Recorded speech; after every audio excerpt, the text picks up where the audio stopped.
Neonatal jaundice is extremely common in neonates. Why is that so?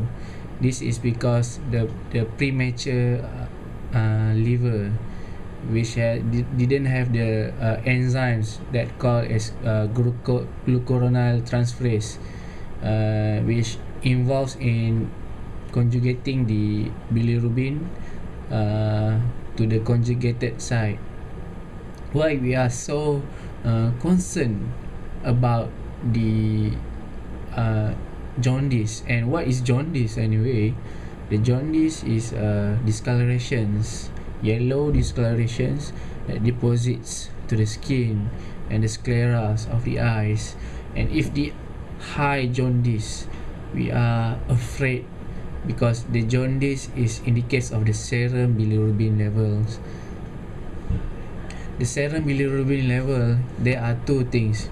There are two types, which is unconjugated and conjugated types of the bilirubins. If unconjugated type is very high, this will lead to neurotoxic damage, especially to the brain, and it's called as a kernicterus. For the conjugated bilirubin, if it's very high, we might suspect that there is a interrupted flow of the biles.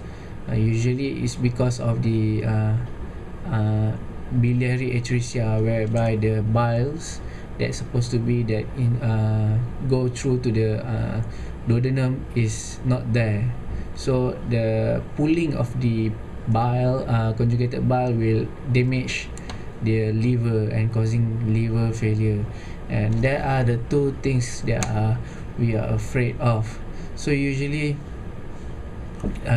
jaundice is very common, like I said previously. Usually the babies will present it after 24 hours of life, and usually it will resolve by itself until the liver mature. But if it's prolonged more than 2 weeks, we must suspect something. What's wrong with this? Supposed to be the liver has matured, but there are other causes that causing the prolong of the causing the bilirubin is still high. And if it's less than 24 hours, we might suspect, okay, this is not common, this is pathological.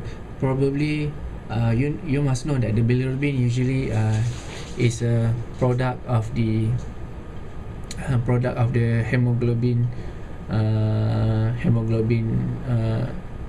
After this product of hemoglobin, usually after 120 days, the hemoglobin, this is the lifespan of the hemoglobins, and then this will produce it's like a waste of hemoglobin lah.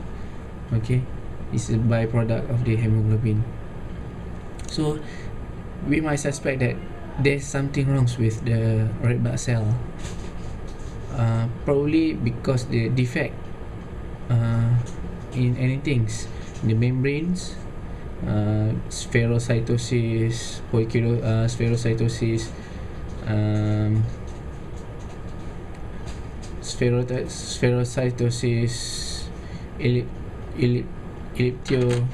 elliptocytosis, or probably because of the enzymes. Usually is G6PD deficiency, or is it because of the autoimmune rhesus, and as well as infections that attack the membranes.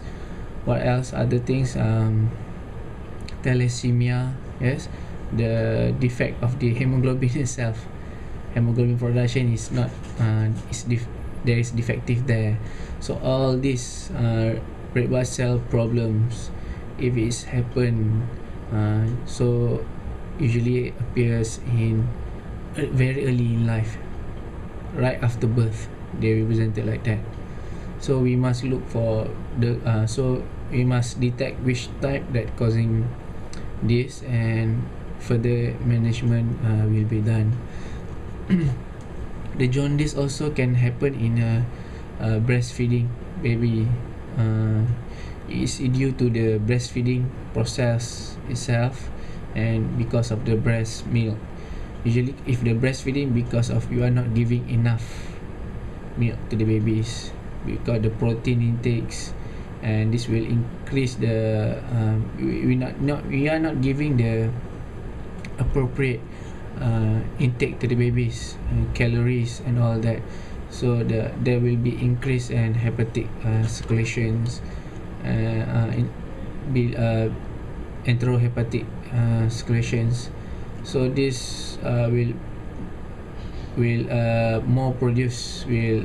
stimulate the more productions of the bilirubin. And the breast milk itself, there are certain contents in the breast milk that can cause jaundice, but we must not avoid breastfeeding. We should continue the breastfeeding, and usually it will resolve by itself.